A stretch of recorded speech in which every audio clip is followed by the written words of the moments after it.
Bonsoir, nous sommes dimanche 25 décembre, fête de Noël. Bonne fête donc à toutes les sœurs et à tous les frères chrétiens. Mais ce 25 décembre tombe aussi sur un débat de jour de débat, ici sur la télévision nationale et sur la radio nationale du Mali.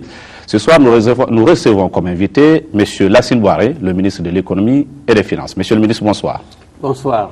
Alors, pour échanger avec vous sur ce qu'on a déjà sait, l'état de l'économie du Mali, je suis avec Niaza Koulibaly, le chef de la section enquête et débat à la télévision nationale. Niaza, bonsoir. Bonsoir, Youssouf. Avec vous, monsieur le ministre, nous allons voir ce soir l'état de l'économie malienne en cette fin de l'année 2011, les perspectives pour l'année 2012 qui s'annoncent dans un contexte marqué par une situation de crise économique et financière qui frappe les économies les plus puissantes du monde, mais aussi le déficit de récolte cette année dans le Sahel, marqué aussi au plan national par la ferveur des élections générales de 2012. Que fait alors le gouvernement dans un tel contexte pour maintenir les équilibres macroéconomiques, satisfaire au fonctionnement quotidien de l'État dans toute sa complexité, subvenir aux besoins fondamentaux des populations, le tout dans le respect scrupuleux des règles de prudence, de gestion économique, de transparence dans le circuit de la dépense publique, donc continuer de mériter la confiance des partenaires sous-régionaux et internationaux. Une équation, monsieur le ministre, à plusieurs inconnus qui requiert de votre part ce soir des réponses à la fois succinctes, claires et convaincantes face à l'opinion qui nous regarde et celle qui nous écoute, car je rappelle que cette émission est retransmise sur l'ensemble des réseaux de l'ORTM, c'est-à-dire sur la télévision et à la radio nationale. Nous aurons donc 1h30 de débat, monsieur le ministre, pour passer en revue avec vous 4 thèmes. D'abord, une présentation du budget 2012, son volume, sa répartition par secteur et en chiffres. Ensuite, nous parlerons du contexte de l'élaboration et de l'exécution de la loi de finances 2012, ce qui nous conduira à évoquer la gestion concrète des finances publiques de l'État. Et enfin, en 4e et dernier volet, on va évoquer les relations entre le Mali et ses partenaires techniques et financiers et la question de l'intégration. D'abord, monsieur le ministre, avant de commencer, je le disais tout de suite, nous sommes le 25 décembre, jour de Noël, et bientôt, dans 5 jours, ce serait le nouvel an. Est-ce que vous avez une nouvelle importante, un cadeau pour le peuple malien à la veille de l'année 2012? Enfin, Youssouf, d'abord, je profite de l'occasion pour souhaiter une bonne fête à nos compatriotes de confession chrétienne et également, peut-être de façon anticipée, souhaiter une bonne année 2012 à tous nos autres compatriotes. Et la bonne nouvelle que je voudrais annoncer à mes concitoyens, sujet du débat oblige, c'est leur rassurer que les finances publiques de notre pays et de leur public sont tenues, bien tenues et très bien tenues, et que la situation économique, lorsqu'on la compare à l'environnement et par rapport au contexte, la situation économique du Mali est une situation bonne, acceptable. Voilà les nouvelles que je voulais annoncer. Et je pense que sur le plan économique, cette nouvelle me paraît être très bonne et il y a lieu de rassurer l'ensemble de nos compatriotes par rapport à ces 2 points-là. C'est pourquoi peut-être, vu cette bonne santé de l'économie, on va aller avec la première question de Niaza Koulibaly sur la loi de règlement du budget 2010 que vous venez d'obtenir il y a quelques semaines au niveau de l'Assemblée nationale. Niaza, une question pour monsieur le ministre. Oui. Monsieur le ministre, vous venez de dire que nos compatriotes sont bien tenus. Et on peut dire que l'illustration a été donnée par le Conseil des ministres du 14 décembre qui a adopté la loi de règlement du budget 2010. Alors, on peut se dire, est-ce là une prime à la bonne gestion ou une simple formalité, monsieur le ministre? Merci. Je pense qu'avant de répondre à cette question, il est important quand même de donner un certain nombre d'éclairages sur la situation de notre économie à la date d'aujourd'hui. Cette situation, bien sûr, est la résultante des efforts qui ont été consentis pendant plusieurs années. Parce que l'économie, ça se gère d'année en année, les résultats donc, constituent les acquis des efforts du passé. Et par rapport à ce point, il y a lieu d'indiquer 2 choses. D'abord, notre taux de croissance en moyenne a été de 5% par an, ce qui constitue un taux honorable parce qu'il s'agit du taux le plus élevé dans l'espace UEMOA. Bien sûr, ce taux de croissance est en dessous de l'objectif qu'on s'était fixé dans le cadre stratégique de croissance pour la réduction de la pauvreté, qui avait retenu un taux de croissance de 7% par an. Donc nous sommes en moyenne à 5%. C'est inférieur aux 7%, c'est vrai. Mais lorsqu'on le rapporte au contexte, lorsqu'on le rapporte au contexte, on peut dire que ce taux, comme je le disais tantôt, est fort raisonnable parce qu'il traduit la résilience de notre économie par rapport à un certain nombre de chocs extérieurs qu'il y a lieu de rappeler. D'abord, la crise post-électorale en Côte d'Ivoire, qui heureusement est terminée, c'était un choc important auquel notre économie a eu à faire face. Et deuxième choc également, c'est la crise libyenne, quand même, qui est un choc également auquel notre économie a eu à faire face. Et enfin, troisième élément, qui me paraît s'inscrire maintenant dans la durée, c'est le prix des hydrocarbures. Ça fait quand même quelques années que la tendance est à la hausse concernant le prix des hydrocarbures. Et aujourd'hui, ces prix sont pratiquement à plus de $100 le baril. Donc voilà un ensemble de chocs auxquels notre économie a eu à faire face. Et malgré ces chocs-là, nous sommes parvenus à atteindre un taux de croissance de 5% par an. Donc notre économie, par rapport à ce point, a été très résiliente, ce qui traduit quand même une certaine robustesse. Bien sûr, le taux de croissance, il est important, mais pour qu'il puisse être mieux compris, il y a lieu de le décliner en un certain nombre d'indicateurs qui traduisent son incidence sur le niveau de vie et de nos concitoyens. Et par rapport à ce point, l'incidence de la pauvreté, d'après les évaluations qui ont été faites sur la mise en œuvre du cadre stratégique pour la croissance et la réduction de la pauvreté, donc d'après ces évaluations, l'incidence de la pauvreté est en 2011 de 41%, alors que la dite incidence était pratiquement à 47% en 2006. Lorsqu'on prend également le cas de l'accès à un certain nombre de services de base qui quand même conditionnent la lutte contre la pauvreté, on observe également une certaine tendance à l'amélioration. C'est le cas de l'accès à l'eau potable, dont le taux était de 70% en 2007 et il est en 2010 de 75%. L'accès à l'électricité, c'est la même chose. Le taux était de 22% en 2007 et il est monté à 27% en 2010. Tout ceci pour essayer de donner des déclinaisons du taux de croissance en termes d'amélioration des conditions de vie de nos concitoyens. Et c'est ce qui vous a valu, c'est justement ce que Niaz a dit, le quitus du gouvernement pour le budget 2010. Est-ce que ça veut dire que les conditions d'exécution ont été faciles et vous avez pu l'exécuter, aller jusqu'au bout et répondre justement aux contraintes que le gouvernement, que l'Assemblée impose de ce point de vue? Par rapport à ça, le budget 2010 a été exécuté dans des conditions relativement difficiles parce que les crises auxquelles je faisais tantôt allusion tirent leur origine depuis les années 2010. Mais ce budget a été fort heureusement bouclé et de façon fort satisfaisante et en témoigne l'adoption de la loi de règlement, comme vous venez de le dire, par le gouvernement, projet de loi de règlement 100 ans. Et ce projet de loi, enfin, cette loi de règlement pour le budget 2010, a arrêté les recettes à 1151,869 milliards de francs CFA et les dépenses à 1276,294 milliards de francs CFA. Et ce qui, quand même, était le budget prévisionnel adopté. Et il a été exécuté en recettes à 94% et en dépenses à 83%. Et le déficit qui a résulté de ce budget est de 73 milliards de francs CFA contre un déficit prévisionnel de 124 milliards de francs CFA. Donc vous remarquerez bien que l'exécution s'est traduite par une amélioration du niveau de déficit. Et ce déficit de 113 milliards de francs CFA a été entièrement couvert par les appuis budgétaires qui ont été obtenus et qui se sont chiffrés pratiquement à 101 milliards de francs CFA.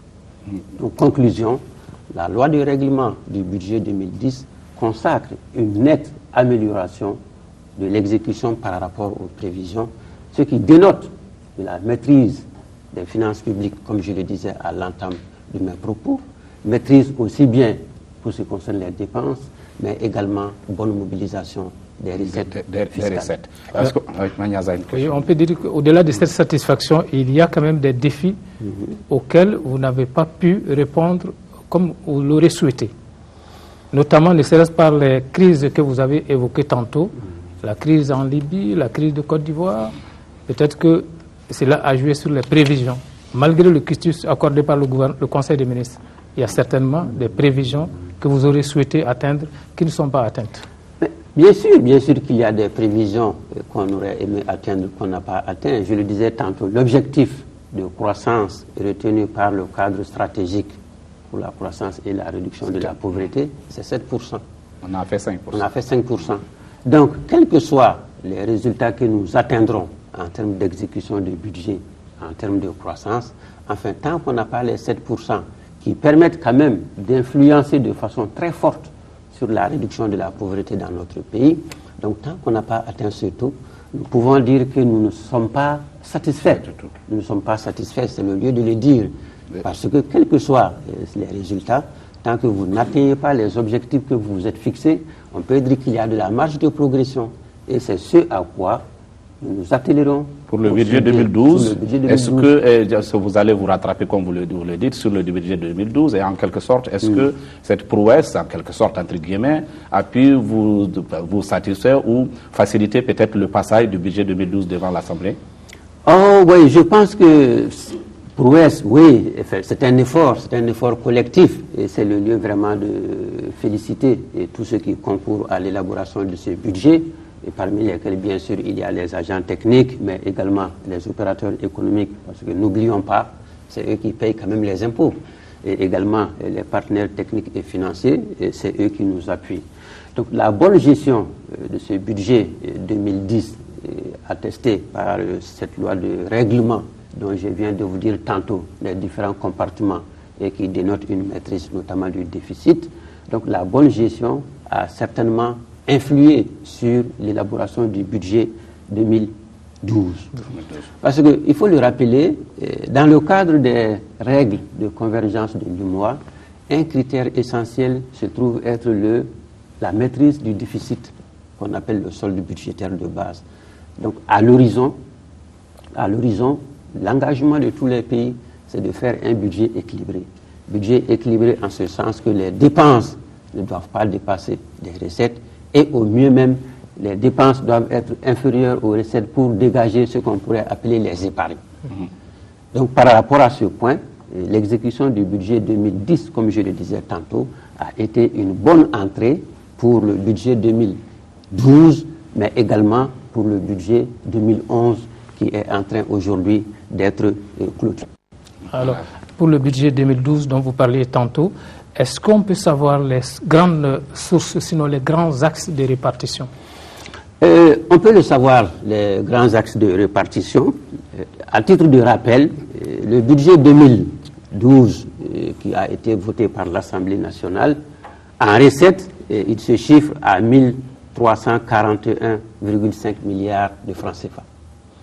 Et en dépenses, il se chiffre à 1483,2 milliards de francs CFA. Ce qui dégage un déficit de 141,3 milliards de francs CFA, ce qui est en amélioration par rapport au budget 2011 d'à peu près 4,5%. Voilà les grands agrégats pour ce qui concerne le budget 2012. Et d'où viendra l'argent pour approvisionner justement? Les ressources viendront d'où? Quel secteur principalement? Les ressources du budget 2012, je pense que ce qu'il est important d'indiquer en matière de ressources du budget, d'abord, ce sont les recettes fiscales qui constituent quand même ce qu'on pourrait appeler les ressources de dégage notre propre économie et qui ont la caractéristique d'être permanentes, d'être durables, d'être sécrétées par la valeur ajoutée nationale.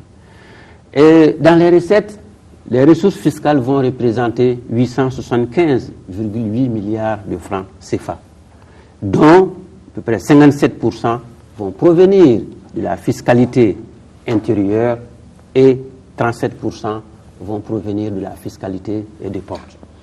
Et ceci se situe... C'est-à-dire la douane et les impôts. La douane et les impôts. Fiscalité de ports. Fiscalité de ports, c'est la fiscalité collectée par les services de douane, et la fiscalité intérieure, ce sont les impôts collectés par le service des impôts essentiellement. Il y a quelques années, c'était l'inverse. c'était l'inverse, en ce sens que ce sont les ressources collectées par les services de douane, donc la fiscalité de port, qui constituaient l'essentiel de nos recettes. Ce qui n'est pas normal, parce que cela dépend de la conjoncture du commerce international. Et dans le cadre également de l'intégration, de telles ressources sont appelées à diminuer pour la simple raison que les pays avec lesquels nous sommes en intégration, les produits originaires de ces pays, normalement bénéficient d'un traitement qui fait qu'il n'y a pas de prélèvement fiscal sur ces produits. C'est le cas de l'union douanière. Et comme je disais tantôt, la fiscalité intérieure, donc les impôts collectés par les services des impôts, comme par le service des impôts, doit constituer l'essentiel des ressources. Et c'est ce qu'on appelle la transition fiscale dans laquelle nous sommes maintenant très avancés. Transition fiscale au terme de laquelle, petit à petit, la fiscalité intérieure va prendre le pas dans le financement du budget. Et bien sûr, à côté de cette fiscalité intérieure, à côté de l'ensemble des impôts que nous collectons, aussi bien du niveau des douanes que du niveau des services fiscaux à l'intérieur, à côté de ceci, il ne faut pas négliger ce que les bailleurs de fonds nous apportent. Ceux qui acceptent de nous appuyer dans notre développement ont également une contribution importante. Et c'est eux qui comblent le déficit ou... Oui. Comment ça se fait le déficit? Cette année, en 2012, on aura 141 milliards. Comment on va le combler? Est-ce que c'est les bailleurs de fonds ou nous-mêmes on a des poches dans lesquelles on va peut-être tirer pour pouvoir combler? Oh non, le déficit généralement est comblé, le déficit est comblé par les appuis budgétaires. Et ces appuis budgétaires sont effectivement donnés par les bailleurs de fonds. Et les appuis budgétaires déjà annoncés pour faire face à ce déficit se chiffrent à peu près 89 milliards de francs CFA. Ça, c'est les appuis budgétaires annoncés avec certitude.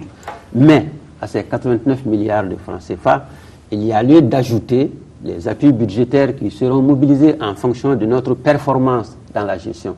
Et c'est ce qu'on appelle les tranches conditionnelles qui sont liées à la mise en œuvre d'un certain nombre de réformes et mise en œuvre dans laquelle nous sommes très avancés. Donc nous sommes sûrs que ces tranches conditionnelles, nous allons pouvoir les mobiliser pour le budget 2012 comme nous avons pu le faire dans le budget 2011 et dans le budget 2010. Les conditionnalités, c'est quoi? C'est la privatisation des entreprises non privatisées? Non. Je pense que ce n'est pas la privatisation des... C'est pas la seule conditionnalité. Non, ce n'est pas la privatisation des entreprises. Vous savez, lorsqu'on parle de réforme, souvent on pense simplement aux privatisations. Non, il y a plusieurs types de réformes. Par exemple, la transition fiscale à laquelle je faisais tantôt allusion. À augmenter la pression fiscale. C'est une réforme. Mieux collecter les impôts, non pas en augmentant le taux, donc la charge ressentie par les contribuables pris individuellement, mais élargir l'assiette fiscale. Justement, en parlant de ces cas, Monsieur le ministre, vous avez dit tantôt qu'on va mettre désormais l'accent sur ces recettes internes. Bien sûr. Ça voudra dire que vous avez pris des mesures également pour y faire face. Alors, on sait que le Malien n'est pas bon payeur en ce qui concerne les impôts. Alors, qu'allez-vous faire pour que cette tendance perdure? Je pense que le Malien n'est pas différent des autres contribuables. Le Malien est bon payeur, c'est la pédagogie. Vous savez, l'important, c'est que le contribuable puisse avoir une idée de traçabilité des ressources qu'il paie, c'est important. Et par rapport à ça, le taux de croissance que nous avons pu obtenir me paraît être un argument de poids permettant de convaincre nos concitoyens de payer l'impôt.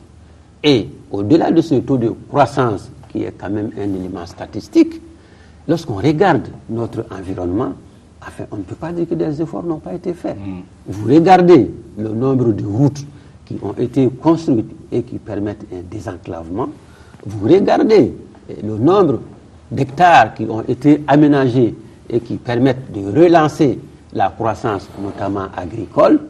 Vous regardez également même aujourd'hui le RTM. Bientôt on va inaugurer une deuxième chaîne. Vous êtes maintenant doté avec plusieurs cars qui permettent d'améliorer nettement l'image. Donc tous ces éléments-là, tous ces éléments constituent des points d'application justement des dépenses et qui permet de savoir que l'argent est utilisé à bon escient. Le RTM, peut-être ce n'est pas un bon exemple, mais quant aux routes, si on fait allusion aux routes, on sait que le maximum du financement nous vient de l'extérieur. Mais bien sûr, le maximum nous vient de l'extérieur. Mais ce qu'il faut préciser, c'est que dans les règles de convergence de l'UMOA, au moins 20% des ressources intérieures sont affectées à l'investissement. Et dans le Mali, au Mali aujourd'hui, nous sommes à plus de ce taux. Notamment les infrastructures. Pour les infrastructures. Donc, non seulement nos ressources intérieures permettent de financer les charges récurrentes, mais en plus, elles dégagent un excédent qui est affecté à l'investissement. Vous savez, c'est pourquoi je dis que la situation de l'économie est la résultante d'une gestion qui s'est faite sur une longue période. Et à titre de rappel, il y a de ces années où pratiquement les ressources intérieures à peine parvenaient à payer les salaires. Ces temps sont passés. Aujourd'hui, on a fait des efforts. Aujourd'hui, des efforts énormes ont été faits et les ressources internes permettent non seulement de faire face aux dépenses récurrentes, et j'entends par dépenses récurrentes les salaires, le fonctionnement, bref, toutes les dépenses incompressibles, pour dégager une marge permettant d'être affectée à l'investissement. Bien sûr, pour le moment, cette marge elle est insuffisante. Elle est complétée par le financement extérieur pour que notre capacité d'investissement, qui conditionne tout de même la croissance, pour que notre capacité d'investissement puisse être davantage augmentée, afin qu'on atteigne vraiment ces taux de croissance élevés, comme je le disais tantôt. Et le taux de collecte, ça pour appuyer sa question, c'est comme à élargir l'assiette fiscale, ça suppose quand même qu'aujourd'hui, dans quelques années ou cette année encore, que l'informel n'est pas la même ampleur qu'il a aujourd'hui. Oui. Comment vous comptez vous y prendre? Par rapport à ça, des dispositions ont été prises. L'objectif pour le taux de pression fiscale, c'est 17%. Retenu par le mois comme objectif de convergence. Nous sommes aujourd'hui à 15. Nous sommes aujourd'hui à 15. Et notre ambition, c'est de faire au moins un taux de 0,75, 1% par an. Et nous en avons les moyens. Nous en avons les moyens pourquoi? D'abord, comme je le disais tantôt, lorsqu'on regarde sur le moyen terme, à peu près 3 ans, 5 ans, on se rend compte que bon an, mal an, la fiscalité intérieure a progressé de 10 à 16% en termes de croissance. Ce qui signifie qu'il a... Ça veut dire que vous êtes organisé et les gens sont disponibles aussi. Enfin, on est organisé et les gens sont disponibles. D'abord, on a segmenté les contribuables en créant une direction des grandes entreprises pour mieux s'occuper de ce qu'on appelle les gros contribuables. Et nous avons créé maintenant une direction des moyennes entreprises. Et tout ceci pour mieux suivre les contribuables. Et comme je le disais tantôt, l'objectif, ce n'est pas d'augmenter le prélèvement individuel. L'objectif, c'est d'étendre l'assiette. Essayer d'identifier les contribuables.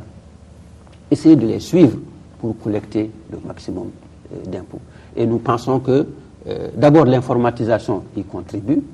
Ensuite, le recoupement que l'informatisation permet a un avantage. Ça permet d'éviter, entre guillemets, les évasions fiscales. C'est comme ça qu'on peut les appeler. Sûr, oui. Peut les appeler. Et ensuite, l'information de l'usager, du contribuable, pour qu'il sache son droit, et le contentieux contribue bien à cela.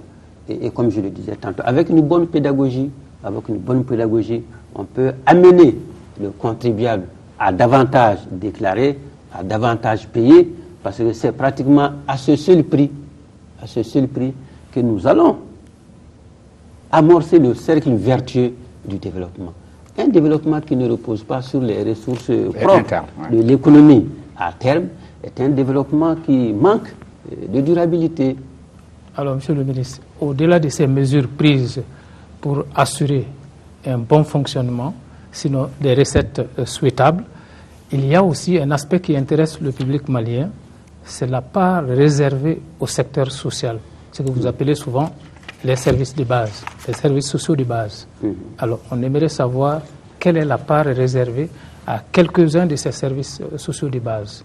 La répartition de notre budget de façon sectorielle traduit les hiérarchies telles qu'elles ont été arrêtées dans le cadre stratégique pour la croissance et la réduction de la pauvreté en tant que document de référence politique, mais également décliné dans le document de projet pour le développement économique et social qui en est son volet politique en termes de projet de société.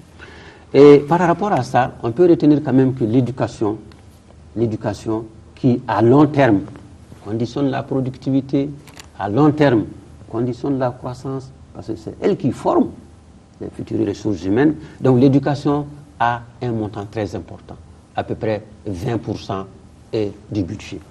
Et à côté de l'éducation, on peut retenir également la santé, santé et services sociaux annexes. Le budget, l'éducation, excusez, elle est à combien de pourcents cette année? 35%? L'éducation est à 20% du budget général et 36% lorsqu'on prend uniquement les charges récurrentes.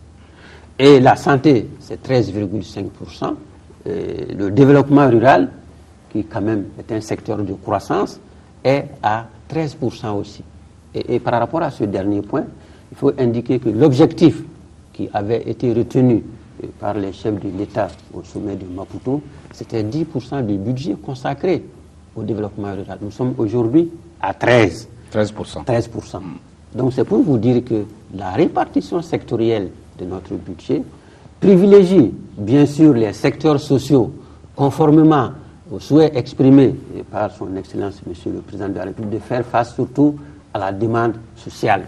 Mais au-delà de cet aspect, le budget également est un budget de croissance parce qu'il essaye de cibler les secteurs justement porteurs de cette croissance-là, au premier rang desquels il y a l'agriculture. Cependant, Monsieur le ministre, en ce qui concerne le secteur de la santé, je me rappelle que les chefs d'État africains ont souvent déploré le faible niveau accordé au secteur de la santé, qui permet de relever, sinon d'atteindre un certain nombre d'objectifs qui font partie des objectifs du millénaire.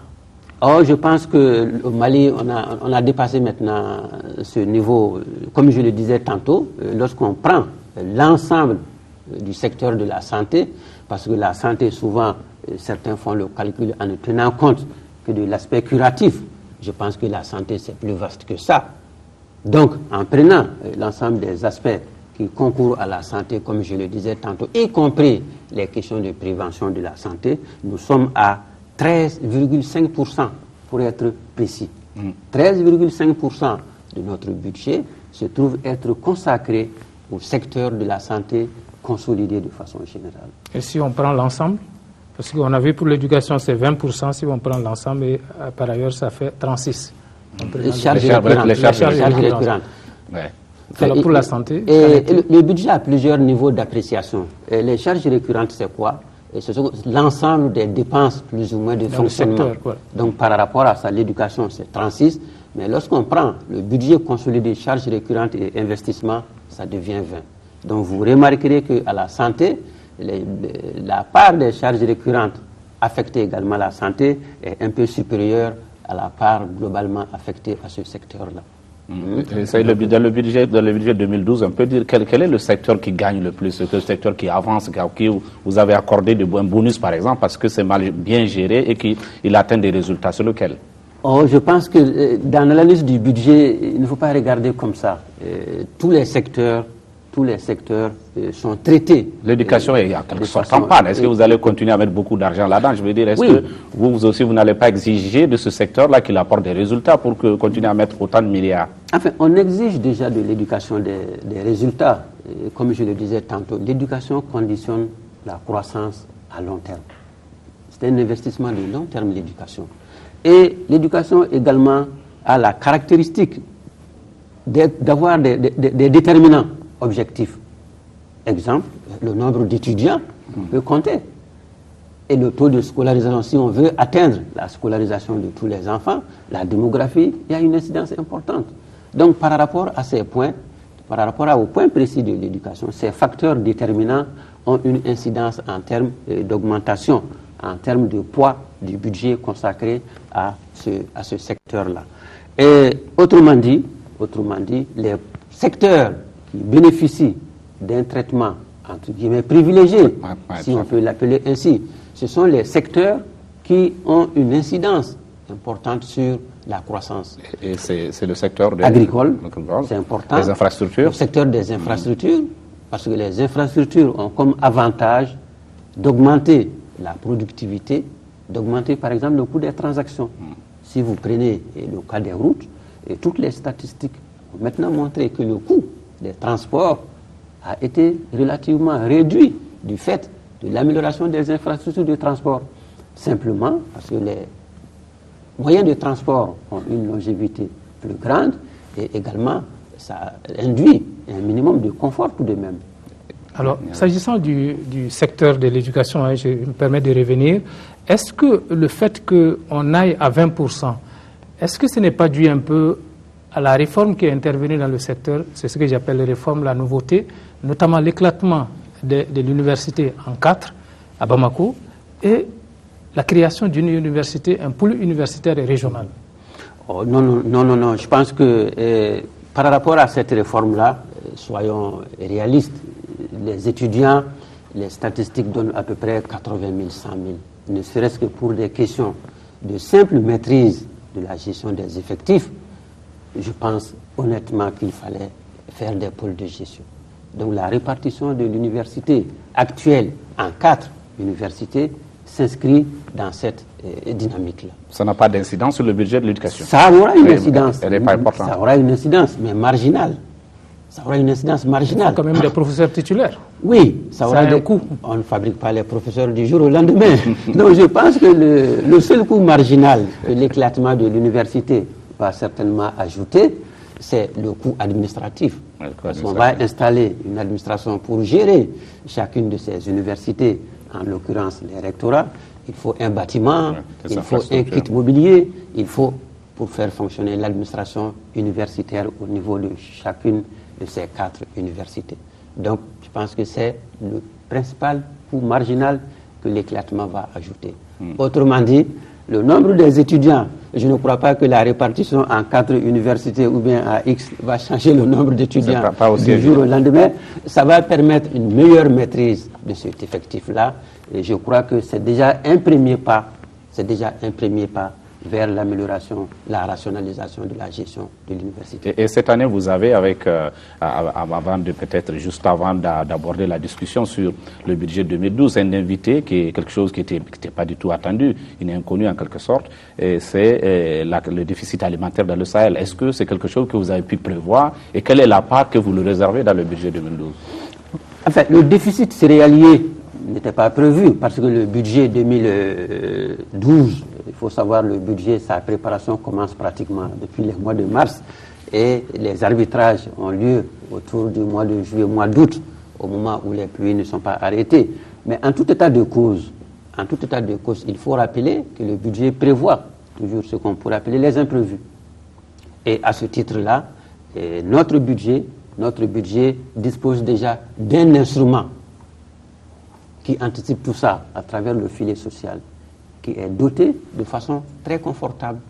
Et en plus de ce filet social, il y a la rubrique divers. Et en tout état de cause, je peux vous rassurer, et rassurer également par la même occasion les populations surtout, l'ensemble de ceux qui nous écoutent, et au-delà de ceux qui nous écoutent, l'ensemble de la population, que le gouvernement a déjà pris toutes les dispositions. D'abord, pour la distribution gratuite d'à peu près 48 000 tonnes, dont les acquisitions ont déjà commencé. Et nous avons pris soin de mettre les ressources appropriées pour cette acquisition-là au niveau du commissariat à la sécurité alimentaire. Et ensuite, second volet, ce qu'on va faire, c'est les ventes à prix modéré.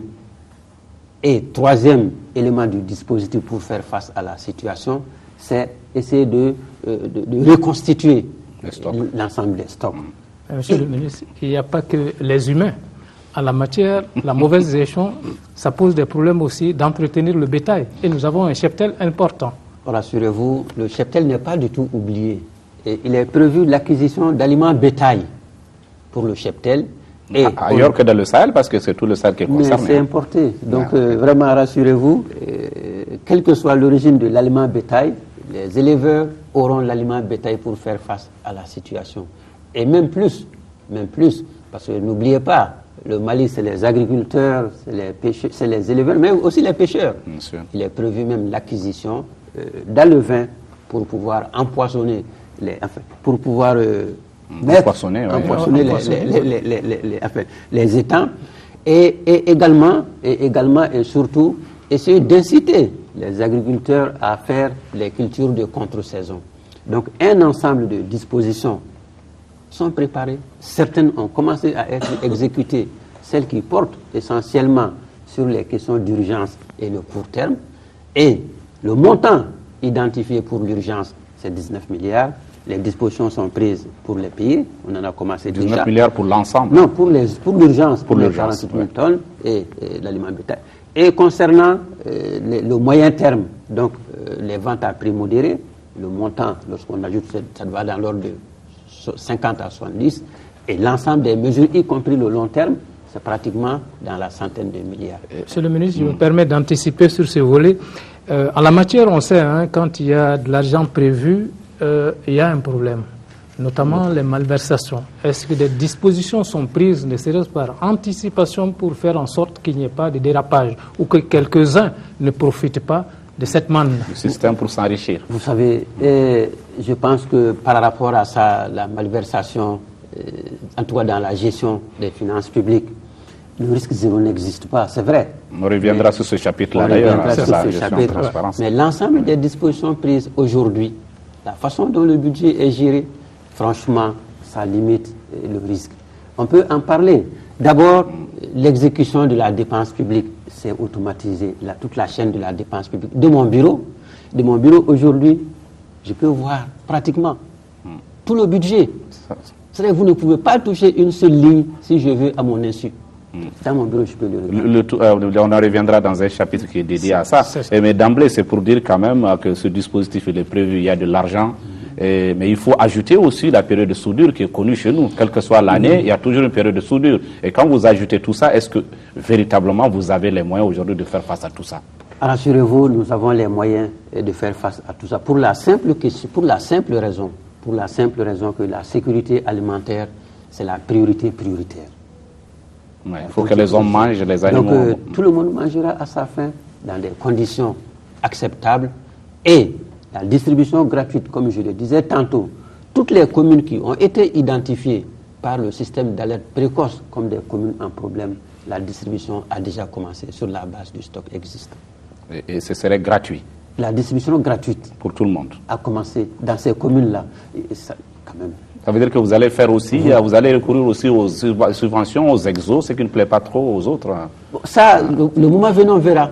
Si les exonérations s'imposent comme étant une formule permettant de rendre les céréales accessibles au moindre coût, mais pourquoi pas?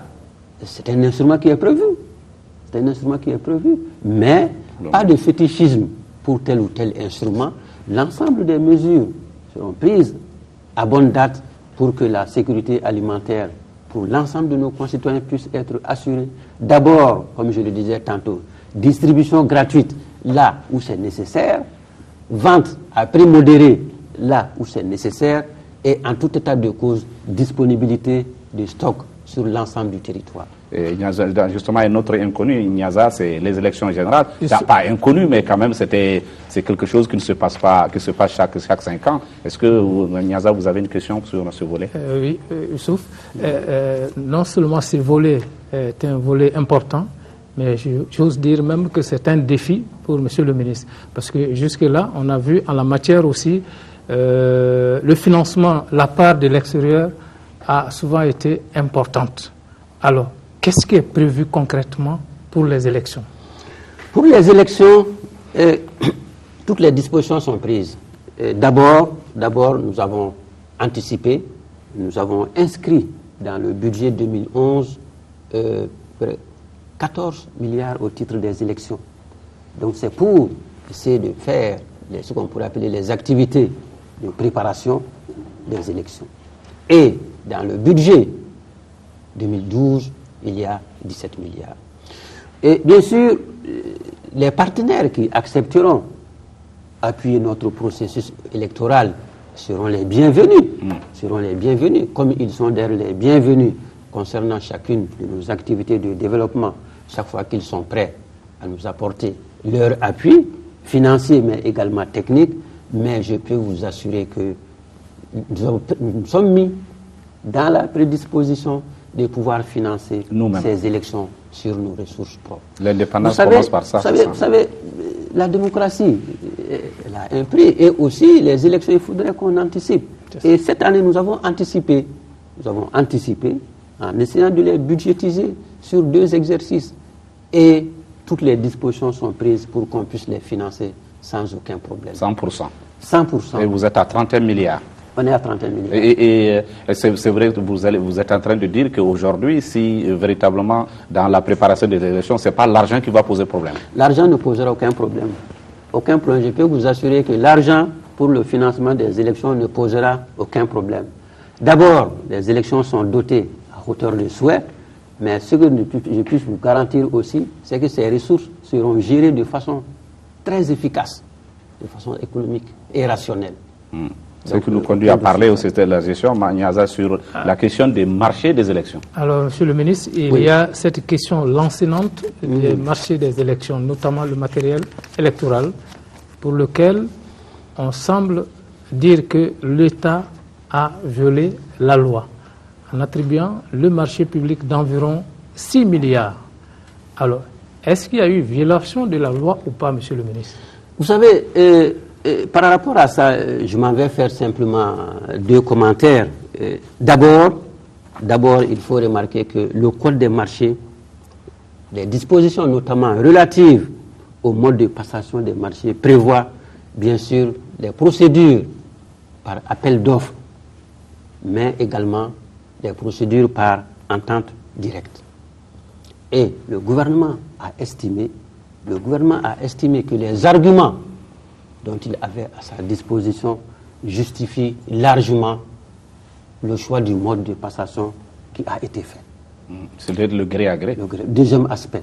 Deuxième élément de commentaire. Vous savez, la loi du 23 juillet, notamment sur l'autorité de régulation des marchés publics, et prévoit dans ses dispositions, je crois que c'est les articles 22 et suivants, prévoit dans les dites dispositions qu'un éventuel soumissionnaire qui estimerait qu'il y aurait eu violation de la loi, j'emploie bien le conditionnel ici, peut recourir aux procédures de litige, aux procédures contentieuses qui sont prévues dans cette disposition.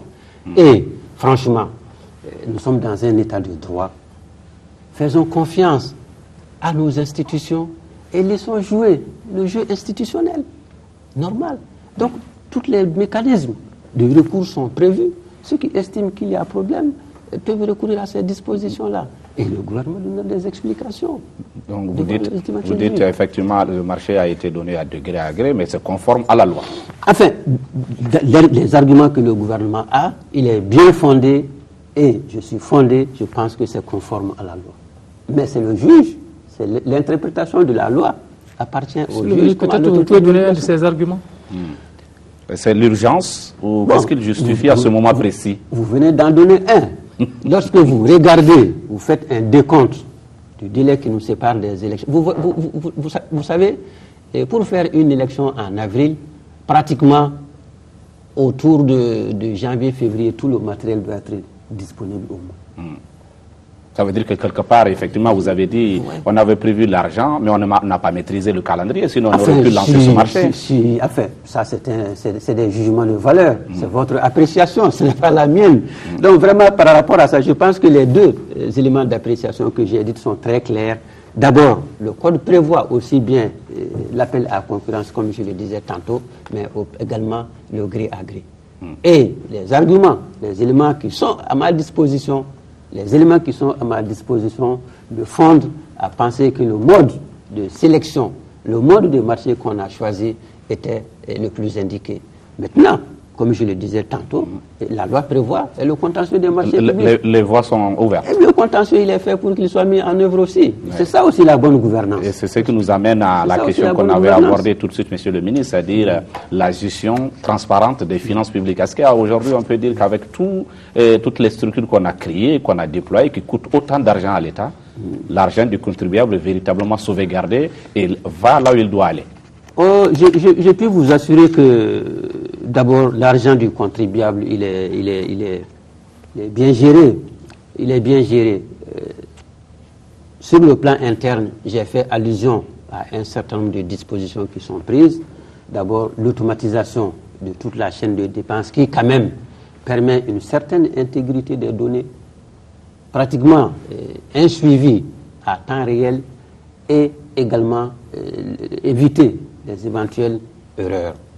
Et cette automatisation ne se limite pas à la seule chaîne des dépenses. La chaîne des recettes est également concernée. Et la dernière phase que nous sommes en train de mettre en œuvre, c'est la chaîne comptable, pour laquelle déjà la pairie générale du Trésor et la RGD, recette générale du district, sont déjà automatisées, ce qui constitue 80% des dépenses et 80% des recettes. Donc, pratiquement toutes les DAF sont interreliées au niveau central et toutes les régions. Et deuxième élément aussi, qui constitue quand même ce qu'on pourrait appeler une évaluation objective, et beaucoup ne le savent pas, mais je profite de cette antenne pour le dire, c'est que depuis 2006, et nous avons recours à un mécanisme d'évaluation externe qu'on appelle l'évaluation de la performance dans la gestion des finances publiques, selon une méthode qu'on ne peut pas accuser de complaisance, parce que la méthode a été mise au point par la Banque mondiale, et c'est des cabinets indépendants, sélectionnés de façon indépendante, qui effectuent un tel contrôle. Et enfin, c'est connu par son sigle PEFA. C'est un sigle anglais, mais c'est l'évaluation de la performance. Et le dernier, il nous donne quelle note? Le dernier, il a eu une évaluation d'abord en 2006, et en 2010, il a eu une autre évaluation. Et sur les questions de gestion des finances publiques, il ressort que 19 indicateurs ont connu une évolution positive remarquable, 10 indicateurs sont restés stables et seulement 2 indicateurs ont légèrement baissé. Et ces 2 indicateurs, c'est quoi? D'abord, on n'avait pas fait un contrôle physique des agents de l'État, et ensuite, la section des comptes n'avait pas été transformée en cours des comptes pour le contrôle externe. Donc ces 2 indicateurs n'ont pas progressé, voire ont régressé. Jusqu'à présent. L'État ne sait pas combien de fonctionnaires il utilise. L'État sait. Et l'État sait. Pourquoi? Parce que aujourd'hui, tous les fonctionnaires sont gérés de façon automatique. Et les salaires également sont virés dans les comptes. Et je puisse vous dire, bien sûr, ça ne peut pas être à l'unité près, parce que malheureusement, il a souvent des décès, il a des sorties, il y a des rentrées, il a des mises à jour. Donc, le nombre de fonctionnaires, ça tourne autour de la soixantaine de milliers. Mais pourquoi on n'est pas performance là-dessus? Parce qu'on n'a pas fait le contrôle physique qu'on s'était engagé. On devrait savoir physiquement. On devait compter, c'est pas savoir, on devait compter. Compter un à un. On devait compter un à un. Cependant, si on revient aux finances, Monsieur le ministre, malgré les services dont Issou parlait tantôt, notamment les services de contrôle, et malgré l'audit externe, ce que vous avez appelé l'évaluation externe, nous avons ce qu'on peut appeler une gangrène, notamment la délinquance financière que d'aucuns appellent souvent la corruption. Elle est là. Même à la présentation des vœux, notamment par les notables, les chefs religieux, on a fait mention de cette gangrène. Alors, est-ce que c'est une vue exagérée ou elle est là? Vous savez, dans n'importe quelle société, celui qui dirait que la corruption n'existe pas, ça serait un vœu pieux. Et le risque zéro, comme je le disais tantôt, n'existe pas. L'important, c'est de prendre des mesures qui permettent de réduire le risque. Et c'est ce que le gouvernement a fait. Lorsque vous regardez toutes les mesures auxquelles j'ai fait tantôt allusion, qui quand même, ce ne sont pas des mesures isolées, c'est des mesures qui s'inscrivent dans une stratégie d'ensemble, connue sous le nom du plan d'action gouvernemental pour la modernisation de la gestion des finances publiques. Toutes ces mesures sont dans ça.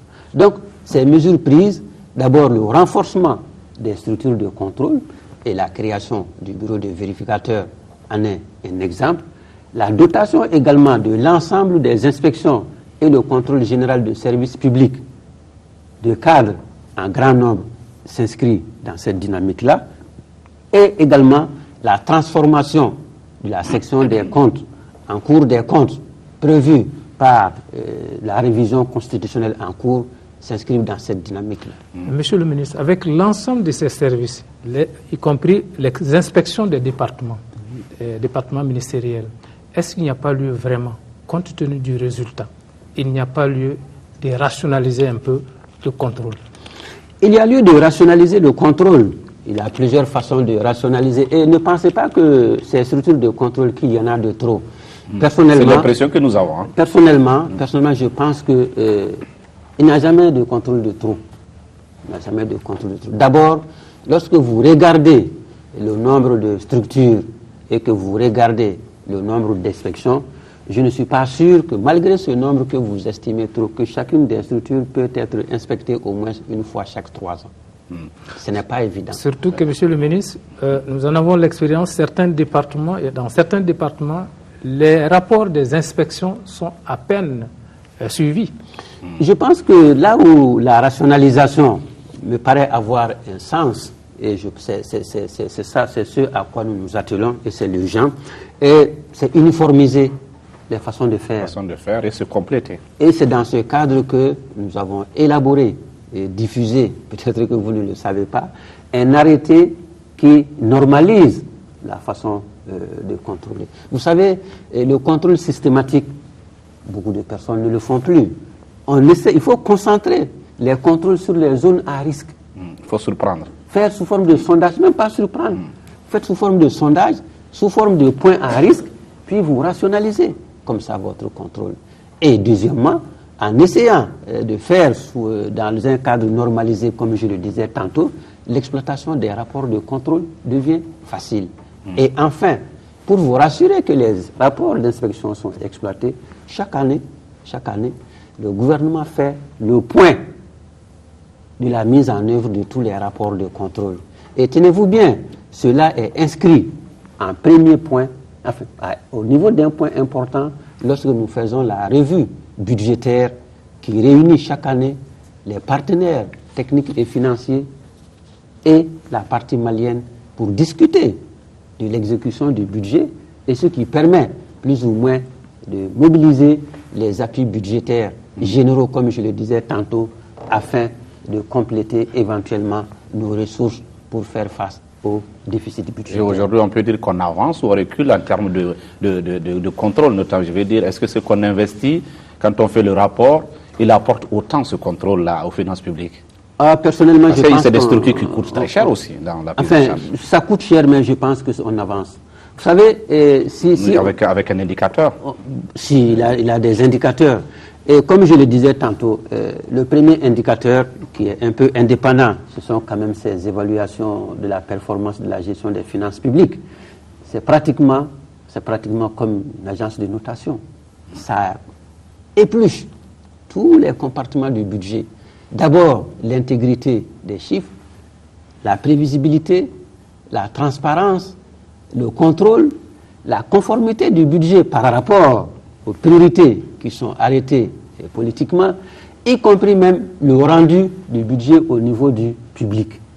Et c'est l'une des recommandations issues de ces contrôles que nous sommes en train de mettre en œuvre sous forme de budget citoyen, qui est aujourd'hui disponible. C'est-à-dire que le public peut voir le budget ou les rapports de ces évaluations, on peut les avoir sur Internet. C'est sur le net, c'est sur le site du ministère de l'économie et des finances. Bref, toutes ces informations auxquelles je viens de faire tantôt allusion, toutes ces informations, y compris ces rapports, sont disponibles sur notre site et on peut les communiquer à qui le veut sous forme de documents physiques, et c'est publié également sur le site du secrétariat du PEFA, secrétariat de l'agence d'évaluation. Je me permets d'insister, monsieur le ministre, la cascade d'un côté, le contrôle d'État de l'autre, les inspections des départements ministériels, le vérificateur. Monsieur le ministre, honnêtement, est-ce que nous ne pouvons pas avoir le même résultat en supprimant certaines de ces structures? Honnêtement. Pour faire d'où l'emploi. Honnêtement, Est-ce que vous pouvez me démontrer qu'une de ces structures fait le travail de l'autre? Non. Si vous regardez la cascade, c'est elle qui compile les rapports pour essayer d'en faire une synthèse. Si vous regardez les inspections sectorielles, elles sont spécialisées de façon thématique. Vous savez, beaucoup pensent que le contrôle et l'inspection, c'est uniquement l'aspect financier. Non, c'est plus que ça. Vous allez inspecter un service de santé. Mais si vous ne connaissez pas, ne serait-ce que le message de discussion avec le technicien de la santé, mais vous risquez de faire des conclusions qui sont à côté. Donc, par rapport à ça, non, je pense qu'il faut être un peu... Il faut avoir des inspections. Si on insiste par rapport à cet état, vous savez qu'il y a plein d'établissements qui ne répondent pas aujourd'hui aux normes. Malgré les rapports des inspections, s'agissant du secteur de la santé précisément, vous avez des cabinets qui sont cabinets que des noms. Vous avez des cabinets où on accouche. Donc il y a plein d'autres éléments de ce genre. Non. C'est ce qui me fait dire que les rapports des inspections. Vous permettez, je pense que peut-être tout le monde ne fait pas bien son travail, ça c'est un autre débat. Mais dire intrinsèquement et scientifiquement parlant que ces inspections, on en a de trop, c'est ce que j'essaie de nuancer en disant que non, je ne crois pas. Lorsque vous regardez, comme je le disais tantôt, sectoriellement, il est bien qu'un inspecteur ait au moins l'espace de communication, de compréhension technique pour pouvoir contrôler celui qu'il va contrôler. Oui, tout à fait. C'est évident. Tout à fait. Et il mérite d'être contrôlé lui-même. Il mérite d'être contrôlé lui-même. Mais ce n'est pas aujourd'hui une profession, une fonction attirante, parce que beaucoup considèrent, dès qu'on dit qu'ils sont à l'inspection, on dit on est au garage. Bon, ça veut dire qu'on va là-bas, on fait des rapports, personne ne regarde, non, et après on continue. Je pense que c'est une mauvaise appréciation. Comme je le disais tantôt, les rapports sont regardés, les rapports sont exploités, et à mon humble avis, l'inspection devrait être au sommet de la carrière. Parce que quand même, elle n'est pas inspecteur qui le veut. N'est pas inspecteur qui le veut. Et ce qui nous permet, Monsieur le ministre, d'aller dans le dernier compartiment de notre émission, c'est-à-dire parler un peu, vous avez parlé tout de suite des performances de notre économie au niveau national, les performances qu'on a pu faire. Est-ce que cela nous vaut quelle place au niveau de l'intégration, notamment au niveau de l'UEMOA? Est-ce qu'aujourd'hui, le Mali continue d'être un pays phare au niveau de l'UEMOA en apportant quoi et en faisant justement quoi par rapport aux indicateurs, aux objectifs de l'intégration? Enfin, le Mali, d'abord, pour faire une évaluation de chaque pays, il faut le regarder en fonction des critères de convergence. Et parmi ces critères de convergence, il y a des critères de premier rang, il y a des critères de second rang. Et le Mali remplit l'essentiel des critères de premier rang. Les critères de premier rang, c'est quoi? C'est d'abord le solde budgétaire de base, donc le déficit. Ensuite, c'est le niveau d'endettement, le taux d'inflation, la dette extérieure également et les arriérés de paiement. Et sur chacun de ces points, vous avez remarqué quand je vous expliquais la loi de règlement que le Mali pratiquement remplit ces 4 critères de premier rang dans sa loi de règlement. Deuxième élément de comparaison, c'est le taux de croissance. Je vous ai expliqué, bon an, mal an, malgré une conjoncture, un environnement difficile et des chocs extérieurs, notre économie a développé une résilience qui la permet de faire ces 5% de taux de croissance. C'est le taux le plus élevé dans la zone UEMOA. En 2011. En 2011. La Côte d'Ivoire était en train d'envisager 8% en 2011. Oui. Est-ce que nous avons le même taux ou on va se faire dépasser? Enfin, vous savez, c'est comme une fois qu'on subit une décroissance, entre guillemets, parce que quand même, n'oublions pas que nos amis et frères de la Côte d'Ivoire ont traversé une zone de turbulence au cours de laquelle, quand même, le taux de croissance n'a pas été ce qu'il aurait dû être. Donc, le lendemain de ces zones-là, il y a de forts taux de croissance. Et par rapport à ce point, souvent, les gens l'oublient. Le plus important, ce n'est pas le taux de croissance élevé, c'est la stabilité dans le taux de croissance. C'est très important en matière économique. Donc, continuer à faire 5%, voilà, 5%. Continuer à faire 5%, 5% ou 6%, 6%. Mais ce qui est la pire des choses, aujourd'hui 10% Après-demain, moins 8%, ainsi de ça, c'est pas bon en matière économique. Et qu'en est-il de la dette La dette par rapport aux prescriptions de l'UEMOA, bien sûr. Par rapport aux prescriptions de l'UEMOA, nous avons une dette très viable. Le taux d'endettement du Mali, aujourd'hui, c'est à peu près 25% du PIB. Et en termes absolus, c'est autour de 1200 milliards de francs CFA. À peu près le budget 2012. Non, la dette se compare au PIB. Oui, tout à fait. Et ce qui se compare au budget, c'est la charge de la dette, ce que vous devez dette, payer annuellement. Et ce qu'on doit payer annuellement, c'est dans l'ordre de 35 à 40 milliards par an au titre de la dette. Donc, notre niveau d'endettement représente aujourd'hui 20 à 25% de notre PIB contre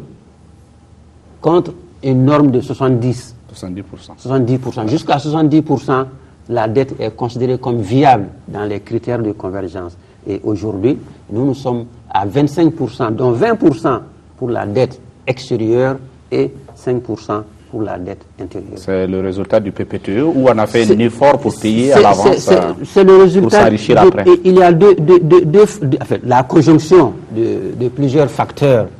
Et bien sûr, l'initiative PPTE et l'IADM qui ont permis à ce que les partenaires au développement procèdent à l'allègement de la dette du Mali. Profiter au Mali.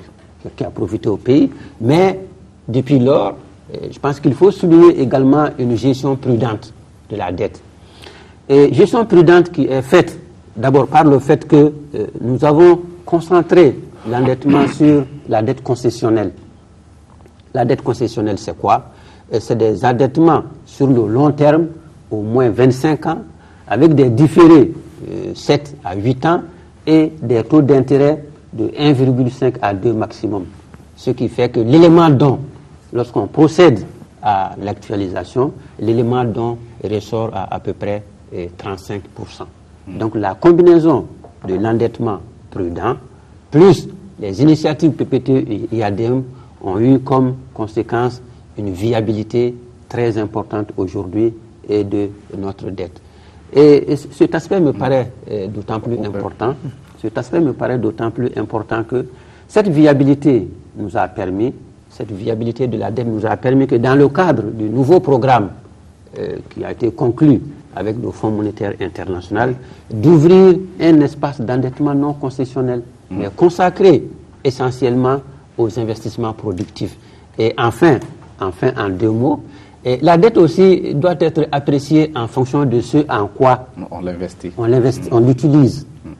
Une dette qui est utilisée pour faire la croissance, donc générer à terme des recettes fiscales, n'est pas une mauvaise dette en soi. Elle se rembourse d'elle-même. Elle se rembourse d'elle-même. Et c'est ça le cercle vertueux de l'endettement. Et c'est ce que vous voulez privilégier désormais. C'est ce que nous privilégions. Des taux forts mais qui rapportent de l'argent. C'est ce que nous privilégions. Enfin, le plus possible des taux faibles, mais si nous avons des taux forts et un projet d'investissement dont la productivité, la rentabilité est avérée, nous avons maintenant une marge budgétaire qui nous permet de faire cet endettement-là. Et cela, c'est le résultat de la bonne gestion de l'endettement, de la bonne gestion des finances publiques. Une question sur la dévaluation. Oui, Monsieur le ministre, vous, naturellement, à vous écouter, on sent une certaine sérénité. Et cela peut s'expliquer par rapport aux résultats obtenus, notamment quand on les met en équation avec les référentiels communautaires, les prévisions et ce que vous avez obtenu. Cependant, il y a une rumeur persistante de dévaluation. Qu'en est-il aujourd'hui, Monsieur le ministre? Vous savez, du franc CFA. Vous savez, d'abord, les rumeurs ont leur vie et on ne connaît jamais leur origine. Mais franchement, cette information, d'abord, il n'y a aucune information sérieuse, d'aucune source sérieuse qui peut avancer une hypothèse de dévaluation. Vous savez, une économie en croissance, la zone UEMOA, dans tous les pays, la dette est maîtrisée. Et, je vais vous le dire, la zone UEMOA aujourd'hui a des réserves de change qui couvrent pratiquement 7 mois d'importation contre une norme de 3 mois. Les statistiques de la BCEAO le disent. Compte tenu de l'ensemble de ces éléments, franchement, je voudrais aujourd'hui dire que c'est faux. C'est pas fondé. C'est faux, c'est pas fondé. À la limite, il n'est même pas nécessaire d'être une lumière en économie, d'être une lumière en finance, d'être une lumière en banque, pour savoir que cette lumière ne repose sur rien. Donc vous voulez dire concrètement, aucun des éléments qui fondent une dévaluation n'est rempli en ce moment? Aucune condition n'est remplie. Aucune condition n'est remplie. Et tenez-vous bien, même la crise de la zone euro qui semble alimenter et qui semble un peu porter inquiétude, cette crise, c'est une crise de la dette souveraine, ce n'est pas une crise de l'euro. Lorsque vous regardez, mais l'euro a une très bonne tenue par rapport à toutes les autres devises, aussi bien le dollar, le yen, les autres devises. Mais il appartient à des pays surendettés, c'est ça? Il appartient à des pays dont certains sont surendettés, et ces pays sont en train de prendre des mesures qui permettent de régler ce problème. D'abord, la plupart de ces pays veulent inscrire maintenant dans leur constitution ce qu'on appelle la règle d'or. La règle d'or, c'est quoi? Équilibre budgétaire. Donc, constitutionnellement, ça serait une obligation pour ces pays. Équilibre budgétaire, c'est-à-dire recettes? Dépenses égale recettes. Non, tout à fait. Et deuxièmement, ces pays, notamment ceux de l'Union européenne, comme je le disais tantôt, veulent inscrire un mécanisme où l'endettement que chaque pays voudrait faire devra passer par l'avis de la Commission. Ça permet un peu de lisser. Et sur chacun de ces points, on peut se permettre cette expression, on dirait qu'on est un peu en avance. Au niveau de l'UEMOA. On est un peu en avance au niveau de l'UEMOA. On est un peu en avance. Pourquoi? Parce que vous regarderez nos critères de premier rang, il y a le solde budgétaire. Et je vous disais tantôt, en 2010, notre budget a été exécuté en équilibre. En 2011, le déficit sera pratiquement couvert. Et vous regardez également l'endettement. Nous sommes à 25% de notre PIB contre une norme de 70%. Nous n'avons pas d'arriéré de paiement de la dette. Et en matière de croissance, bon an, mal an, l'Union fait une croissance d'au moins 3% et le Mali 5%. Et 2012, le taux de croissance est projeté à 5,6% en moyenne dans l'Union. Parce que l'Union aussi, c'est vrai que le CFA appartient à l'Afrique centrale et à l'Afrique de l'Ouest, mais avec des États aussi qui n'ont pas les mêmes fortunes. Il y a des États sinistrés comme la Guinée-Bissau, comme d'autres. Est-ce que cela ne pèse pas sur le CFA, autant qu'on dit aujourd'hui, comme il est arrimé à l'euro, si l'euro a des problèmes, on peut avoir des problèmes. Ça veut dire qu'il peut être surévalué. Enfin, non, pour le moment, vraiment, la monnaie CFA n'a aucun problème. Et l'avantage de la solidarité, c'est que les membres de l'équipe ne sont pas pris individuellement et on regarde plus ou moins leur force collective. Et la force collective qui permet d'apprécier les risques, c'est le taux de couverture. Et je vous disais tantôt, les réserves de change couvrent aujourd'hui 7 mois d'importation contre une norme de 3 mois. Statistiques de la BCEAO en fait. Qui font foi. Et deuxièmement, franchement, une économie qui fait la croissance, on ne dévalue pas. Et la zone UEMOA est aujourd'hui en position de croissance projetée en 2012, 5,6%. Et avec le retour de la normale en Côte d'Ivoire, la croissance sera encore plus forte. Enfin, c'est important. Oui. Vous voyez, tous nos produits sont compétitifs sur le marché international, nos produits d'exportation. À l'état brut. Même à l'état brut. Hein. Vous regardez le coton, son cours est très haut. Vous regardez l'or, son cours est élevé. Et tous les produits d'exportation aujourd'hui de notre zone, c'est très élevé. Et pour faire un peu le savant, si je puisse me permettre, les économistes disent que le gain de productivité qui a été acquis, les États, notre économie conserve au moins 65% de ce gain de productivité. Donc, c'est pour vous dire que la compétitivité, elle est à un très bon niveau. Les finances publiques sont très bien tenues. Le taux de croissance est enviable, très solide. Et sur la durée, il se maintient. Pourquoi c'est pas en bonne santé. Vraiment, je pense que le démentir, si vraiment il faut même la peine. Vraiment, je rassure l'ensemble de nos opérateurs. Je rassure l'ensemble de nos opérateurs qu'il n'y a aucun risque de dévaluation du CFA. Parole du ministre de l'Économie et des Finances. Parole du ministre de l'Économie et des Finances. Et si je me le permets, peut-être avant terme, parole du président du Conseil des ministres de l'UMOA.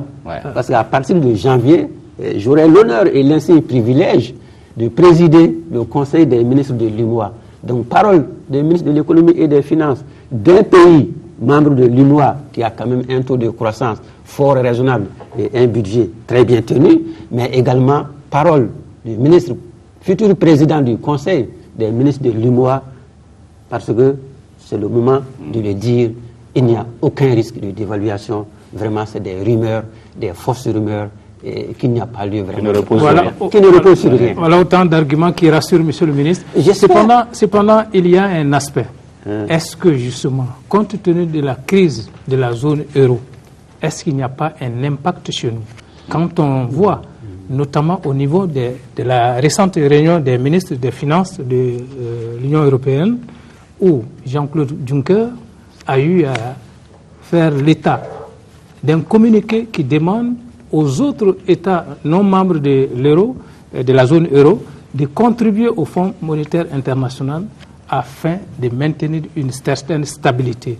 Ça voudra dire les bénéficiaires, sinon les prétendants à ces fonds, et on l'a vu, on a incité la Grèce à y aller déjà, jusque-là c'était les Africains, les pays en développement. Est-ce que ces fonds qui nous aidaient à avoir autant de résultats, il ne va pas diminuer? Ça nous amène à parler des relations entre Banque mondiale et FMI et le Mali. Oui, vous savez, personne ne souhaite qu'il y ait une crise chez son voisin, même si c'est un voisin lointain. En tout cas, de mon point de vue, nous ne souhaitons pas qu'il y ait une crise. C'est le village planétaire aujourd'hui. Que ce soit, c'est un village planétaire. Et pensez aussi que cette crise, si elle durait dans le temps, qu'elle n'aura aucun impact sur nous. Et c'est pas vrai. Nous avons des compatriotes qui travaillent dans ces pays et dont certains ont déjà perdu leur emploi. Et également, ne serait-ce que cette panique est un impact. Donc, par rapport à ça, je pense que d'abord, ces pays européens ont largement les moyens de faire face à cette crise. Comme je le disais tantôt, c'est une crise de la dette souveraine. Ce n'est pas une crise de l'euro, et encore pour le moment, elle n'est pas si économique que ça. Et avec nos compatriotes, comme vous dites. Les fondamentaux des économies de tous ces pays sont très très solides. Et comme je le disais tantôt, les investisseurs veulent seulement avoir une lisibilité pour le paiement de ces dettes souveraines. Vous savez, souvent, certains pays étaient arrivés à une situation où on s'endettait pour payer la dette. C'est ça qui fait que la dette fait boule de neige. A fait boule de neige. Une forme de spéculation. On s'endette pour payer la dette, et tôt ou tard, le cycle s'arrête. Donc, je pense qu'ils ont pris les dispositions très fermes. D'abord, cette idée de la règle d'or dans les constitutions, et ensuite, un mécanisme de sanction automatique au cas où ça serait violé, et enfin, le fait d'essayer que chaque fois que quelqu'un veut s'endetter, que la commission ait à regarder. Et pour le moment, on peut dire que aucun pays n'est périphérique, mais relativement parlant, ce sont les pays périphériques de l'Union qui sont concernés et la crise est à la portée des pays concernés. Et aujourd'hui, on peut dire pour une fois, on peut applaudir le FMI, la Banque mondiale, pour nous avoir amené quelquefois, et il y a un temps lointain aussi, à vivre de nos ressources et à s'endetter très peu. Est-ce que c'est pour une fois on peut les applaudir? Vous savez, c'est moins applaudir ou ne pas applaudir. Non, vous savez, c'est le bon sens. On ne peut jamais vivre éternellement au-dessus de ses moyens. Il faut qu'on se le dise entre nous. Le bourgeois pauvre. Bon, il faut qu'on se le dise. Vous et moi, si nous dépensons plus que ce que nous gagnons, très vite, ça va nous rattraper. Mais souvent, au niveau collectif, au niveau de l'État, certains peuvent penser à tort que l'État peut dépenser ce qu'il n'a pas. Non. Il faut toujours dépenser dans la limite de ses moyens. Et c'est là l'art de la gestion. Faire des choix rationnels, prioriser ces choix. On ne pourra jamais tout faire, en tout cas pas en même temps. On ne pourra jamais tout faire. Donc, le FMI, certains disaient les recettes du FMI, les recettes c'est très simple. Limitez vos dépenses dans la mesure de ce que vous pouvez gagner avec une lisibilité, peut-être en faisant des choix. Et lorsque ça arrive à certains moments, ces choix peuvent s'avérer douloureux. Parce que d'abord, on n'est pas préparé. Ensuite, toutes les conséquences ne sont pas maîtrisées. Et c'est tout ça, les conséquences sociales des ajustements structurels qu'on a vus, qui ont été vraiment des moments très douloureux de notre histoire. Nous l'assumons. Mais je pense qu'aujourd'hui, nous avons dépassé ce cap-là. Nous avons dépassé ce cap. Et le FMI, Fonds monétaire international, y compris les pays qui ont eu à faire les ajustements structurels, tout le monde a tiré les leçons de ces moments pour essayer d'améliorer la façon de faire, la façon de planifier, et le FMI même la méthode d'intervention. Ce qui nous amène à vous poser, Niaza, une question sur les relations entre nos partenaires et nous, le Mali et ses partenaires. Les relations entre le Mali et ses partenaires financiers, notamment la Banque mondiale, le Fonds monétaire, ainsi de suite. Alors, si on vous demandait d'y attribuer une note. Oh bon, je suis un mauvais professeur, donc certainement je n'aurais pas donné... non. Alors, quel est l'état... Et ceci étant, vous savez, il y a le jugement quantitatif et le jugement qualitatif. Je préfère toujours commencer par planter le décor. Ça permet à chacun de se faire une opinion qui repose au moins sur les faits. Et d'abord, en 2009, il ressort de l'évaluation qu'on a faite de la mise en œuvre du cadre stratégique pour la croissance et la réduction de la pauvreté. En 2009, ces partenaires techniques et financiers, au nombre d'à peu près 32, ont décaissé 483 milliards de francs CFA pour notre économie. Et en 2010, ces mêmes partenaires ont décaissé 567 milliards de francs CFA. Et en 2011, les projections tablent sur 633 milliards de francs CFA. Donc, alors, faites une comparaison de ces chiffres 2009, 2010, 2011. Enfin, vous parviendrez vous-même à une conclusion qui pourrait vous inspirer. Une confiance qui est maintenue. Qui pourrait vous inspirer une note. Je ne sais pas laquelle. Et tel est l'aspect quantitatif. Maintenant, l'aspect qualitatif. L'aspect qualitatif, le dialogue est très bien structuré avec les partenaires techniques et financiers au Mali. Et aujourd'hui, il a évolué surtout. Est-ce que c'est toujours le dictat dont on parlait ou aujourd'hui, on est vraiment dans une relation où on nous demande ce qu'on veut et on répond par des mesures concrètes? Vous savez, nous sommes un pays souverain, un gouvernement responsable. Un pays pauvre aussi. Vous savez, la pauvreté n'enlève pas la responsabilité. Non, la pauvreté n'enlève pas la responsabilité. Il faut savoir ce que l'on veut et assumer les choix qu'on fait. Et par rapport à ça, il n'y a pas de diktat.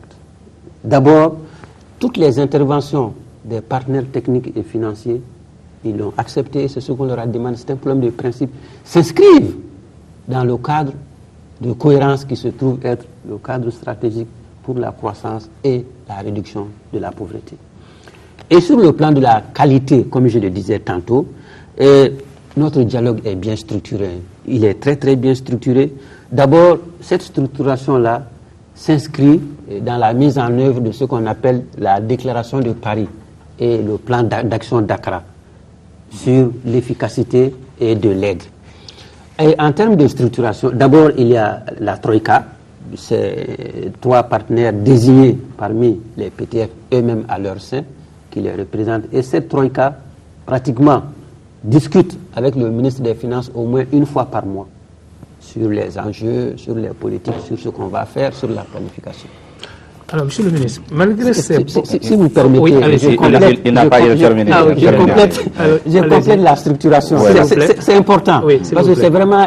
enfin, c'est un cadre d'école que beaucoup essaient de venir et regarder pour voir comment ça se passe. Et donc, après cette troïka, il y a ce qu'on appelle le comité mixte qui, pratiquement 2 fois par an, regroupe l'ensemble des partenaires techniques et financiers et le gouvernement pour discuter des thématiques porteuses que nous pouvons identifier. Et troisième espace de dialogue maintenant, c'est les revues, parmi lesquelles on peut retenir 2. La revue du cadre stratégique pour la croissance et la réduction de la pauvreté, revue annuelle, et ensuite la revue budgétaire qui clôt toutes ces revues. Et pas plus tard que le mercredi passé, toujours pour vous dire que c'est le gouvernement qui a l'initiative, donc pas plus tard que le mercredi passé, le Conseil des ministres a adopté à adopter un schéma d'harmonisation de toutes ces revues. Donc pour que tous les partenaires essayent de faire des revues à des dates précises afin de mettre un minimum de cohérence. Et deuxième aspect, les partenaires techniques et financiers ont élaboré ce qu'ils appellent une SCAP, une stratégie commune d'assistance pays, qui permet d'améliorer la complémentarité entre les différents partenaires pour que chacun se concentre sur le sujet pour lequel il a le maximum d'avantages comparatifs ou de valeurs ajoutées. Et enfin, on a mis en place un secrétariat conjoint qu'on appelle secrétariat pour l'harmonisation de l'aide et un pôle technique qui, au quotidien, travaille sur chacun de ces sujets-là. Donc tout ça pour vous dire qu'au-delà de ces chiffres qui donnent une idée quantitative, il y a quand même l'aspect qualitatif qui illustre plus ou moins la constance des relations que nous avons avec ces PTF, parce que souvent on l'oublie. Certes, ils amènent les moyens financiers, mais chacun d'entre eux a une expertise dans un domaine bien donné, desquels on peut tirer avantage. Et c'est ce qu'on essaie de faire. C'est pas seulement l'argent. Monsieur le ministre, non, c'est pas seulement l'argent. Comme vous venez de le décliner, il ne fait l'ombre d'aucun doute que nos relations avec nos partenaires sont au beau fixe. Cependant, je me permets d'insister sur 2 points qui constituent chaque fois des zones de discorde, je vais dire. Notamment ces statistiques qu'on conteste tout le temps, et également en ce qui concerne les modes de gestion des budgets alloués souvent sectoriellement. Souvent, nos structures déplorent les procédures lourdes qui ne permettent pas de décaisser aussi facilement. Et à l'évaluation, nos partenaires viennent à dire faible niveau de décaissement. Avouez qu'on est dans un cercle vicieux. J'allais dire vicieux. J'hésitais à dire. Alors, je termine là. Est-ce que la deuxième génération du CSRP permettra de prendre tous ces éléments en compte et permettre d'aplanir un peu ce qui constituait, malgré nos bonnes relations, jusque-là, des zones de discorde? Vous savez, d'abord, le taux de décaissement a sensiblement augmenté. Et deuxième aspect, et c'est sur ce chantier que le ministère de l'économie et des finances déploie tous les efforts, notre vision de la distribution de l'aide, de l'appui, notre choix est l'appui budgétaire général ou, à la limite, l'appui budgétaire sectoriel. Vous savez pourquoi? Parce que l'appui budgétaire général, l'appui budgétaire sectoriel ont comme avantage d'utiliser les procédures nationales. Et vous remarquerez que le budget de l'État, tout ce qui s'exécute par la procédure nationale, pratiquement s'exécute à 100%, au pire à 99%. Par contre, lorsqu'il s'agit d'aide projet, souvent le taux d'exécution n'est pas si bon que ça, pour la simple raison que, vous savez, si vous alignez chaque partenaire une procédure, vous aboutissez à ce qu'on pourrait appeler un maquis de procédure, à l'intérieur duquel un non-initié, enfin, ne peut pas vite cheminer, et s'il chemine, ça ne serait pas dans un temps record. C'est pour ça que vous remarquerez, d'une année sur l'autre, l'appui budgétaire augmente, et les partenaires nous suivent en essayant d'amener le maximum d'aide financière sous forme d'appui budgétaire général ou d'appui budgétaire sectoriel. Et c'est ça qui... Lequel vous préférez? L'appui budgétaire général, bien sûr. Que tout le monde, le tout aille? Que le tout vienne dans le budget. C'est un long processus à travers le Trésor qui évolue et je pense qu'on est sur la bonne voie. Ils sont combien à ne pas avoir adopté justement cet instrument jusqu'à présent? Ils sont trop nombreux ou non, c'est la majorité? La majorité est dans l'appui budgétaire général d'à peu près 6. Aujourd'hui, on est autour de 13. Ce qui quand même constitue, je pense, un taux honnête. C'est une avancée. C'est une avancée et surtout, ça traduit la confiance que ces partenaires ont en nos procédures, contrairement à ce que souvent vous avez voulu essayer d'insinuer entre guillemets. Non seulement ça traduit leur confiance en nos procédures, mais également et surtout, ça indique que la gestion, on peut toujours améliorer, mais la gestion est relativement bien faite, comme en attestent les rapports d'évaluation auxquels j'ai fait tantôt allusion. que nous allons découvrir après. Alors, Monsieur le ministre, il nous reste 5 minutes pour boucler ce débat. Il passe très vite le temps. Alors, on va juste vous poser une question à 3 volets, notamment une question qu'on n'avait pas pu aborder, c'est la question de la gestion, par exemple, des banques aujourd'hui, notamment à travers la microfinance. Et de l'autre côté, on a une question à laquelle vous n'avez pas beaucoup bien répondu, c'est l'apport de la communauté, la diaspora malienne à l'extérieur avec la crise. Est-ce que sur ces points aujourd'hui, vous êtes en train de travailler pour qu'on puisse continuer à avoir plus d'envois de ce côté de nos compatriotes à l'extérieur et surtout garantir le système bancaire, notamment là où ça flanche le plus, la microfinance? Oui, et sur le plan de la microfinance, des dispositions sont prises. D'abord, la réglementation a changé. Désormais, la nouvelle réglementation qui s'applique à la microfinance essaie de les amener au même standard que les banques en termes d'exigence de contrôle et également de qualité de la prestation. Là, c'est important. Ça veut dire qu'on va frapper dans le mammouth, on va quand même casser parce qu'il y en a tellement aujourd'hui. Les exigences feront qu'elles vont se mettre au standard exigé par la loi et on fera en sorte qu'il en soit ainsi. Et ça va de soi. Et deuxième aspect, qui est un peu le cas le plus emblématique de cette situation, donc je profite de cette occasion, ça c'est le cas de Djemeni. Djemeni, je pense que l'État a commencé déjà à rembourser.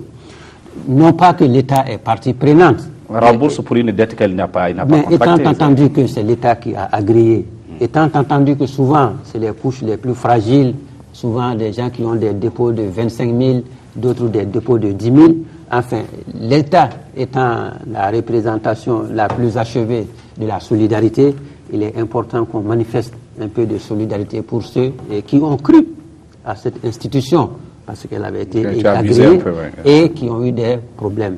Mais, en contrepartie, nous sommes en train de sévir, conformément aux rigueurs de la loi, à ceux qui ont failli.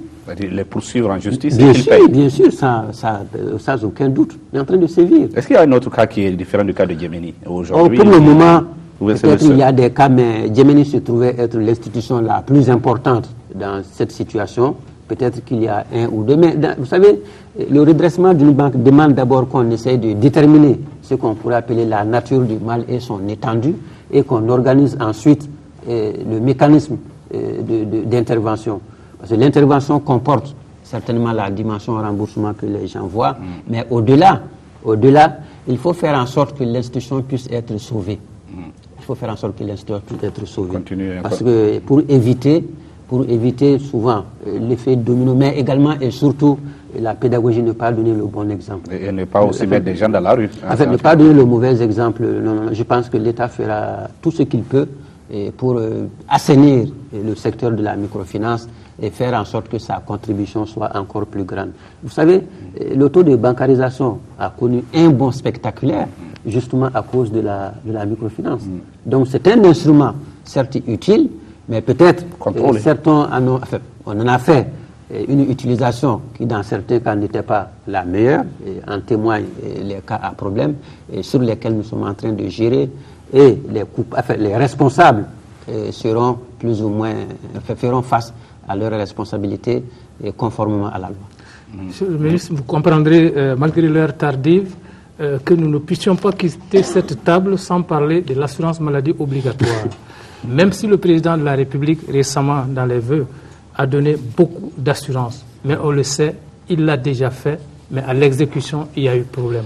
Est-ce que vous pouvez rassurer désormais ceux qui ne sont pas prêts à aller à l'assurance maladie obligatoire qu'il n'y aura pas d'obstacle pour les remboursements? Vous savez, l'assurance maladie obligatoire, c'est une idée tellement généreuse et géniale qu'en parler. Vous savez, souvent, parce que c'est une idée qui est née d'abord au BIT, et le mot obligatoire signifiait que l'État est obligé d'assurer les gens. Parce que d'abord, c'était l'assurance maladie universelle qui signifiait que c'est toute la population. 14 millions. Et obligatoire devait être limité pour un départ à ceux qui ont un revenu sur lesquels on peut faire des prélèvements avant que ça ne s'étende à l'universel. Et ensuite, l'idée a été reprise par le Conseil des ministres de la CIPRES.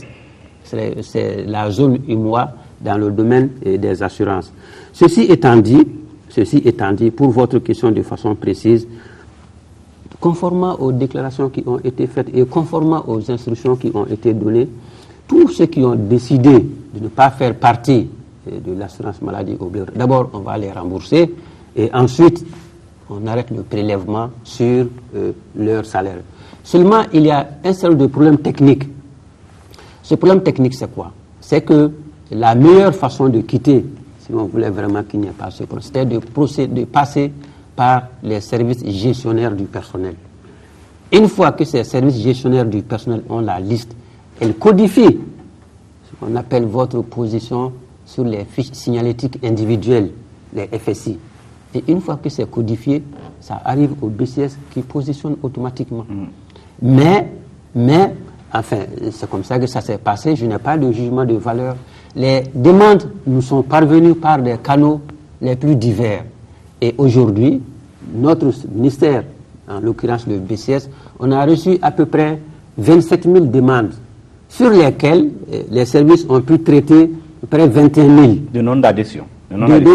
Les services ont pu traiter 21 000, aussi bien en termes d'arrêt, c'est ce qui est le plus important. Le remboursement est organisé par un autre échelon. Mais les 6 000 qui n'ont pas pu être traités, elles n'ont pas pu l'être simplement parce que les matricules ne sont pas bons, parce que c'est erroné, ou bien ça fait doublon.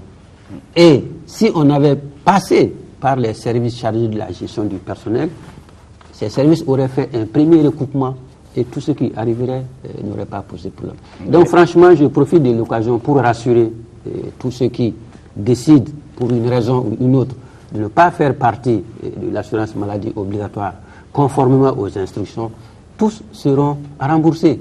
Et à la hauteur de ce qu'ils ont cotisé. Bien sûr, mais il y a des taxes qu'on va retirer. Vous aussi. Un remboursement signifie qu'on est remboursé à hauteur de ce qu'on a mis. Autrement dit, on n'est pas intégralement remboursé. Non, il n'y a pas de pénalité de sortie. Si c'est ce que vous voulez savoir. Vous êtes rentré librement, vous sortez librement et on vous donne ce que vous avez mis dedans.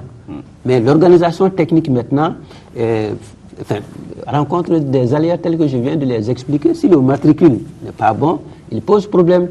Et deuxièmement, le temps d'arrivée de la liste, parce que vous savez, le traitement des salaires respecte un chronogramme bien déterminé. À partir du 6 de chaque mois, on ne fait plus de modifications.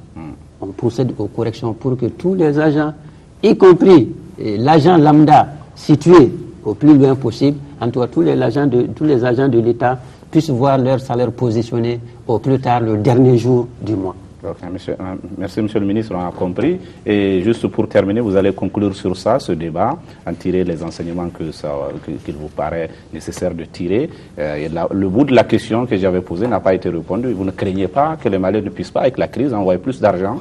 Parce que c'est ce qui irrigue une grande partie aussi des familles et surtout du circuit bancaire au Mali. Bon, avec la crise, bien sûr, je crains que les Maliens ne puissent pas envoyer plus d'argent, mais je pense que pour le moment, enfin, on n'est pas à un niveau inquiétant de dessèchement, enfin, de ce canal d'envoi des ressources, mais cette crise devait continuer.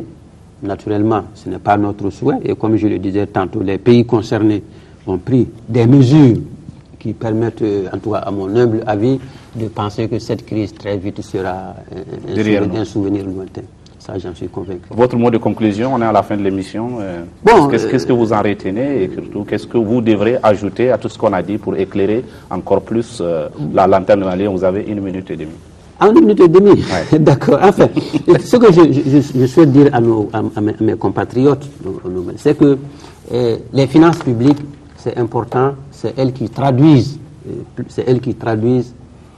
la mise en œuvre des politiques, c'est le support.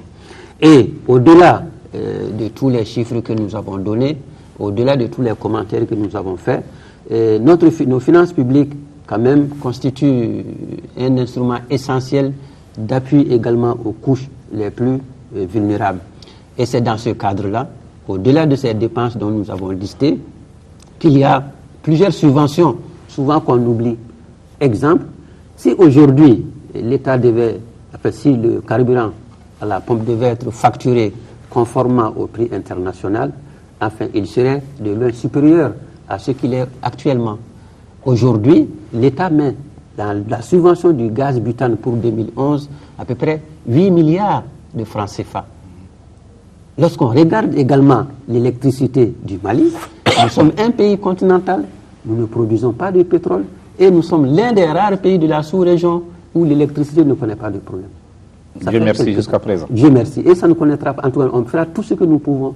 Et pour qu'il en soit ainsi, l'État subventionne. L'État met aujourd'hui 20 milliards de subventions d'exploitation. L'État exonère également le carburant, le combustible pour aider.